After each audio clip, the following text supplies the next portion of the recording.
ดังนี้ไปใส่ของปลอมเดินสู้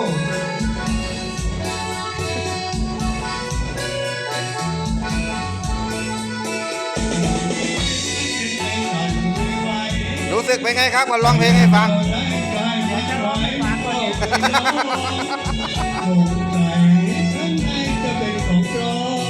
สงสัยข้างในคงเป็นของปลอมแม่เนื้อปลอมไว้หลอกคุณผู้หญิงไทยสมัยนี้ถูกกว่าเดิมเราเกิดใส่ฟองน้ำกันเองถูกกว่ายายของฉันละที่บ้านคุณ อ้าวยา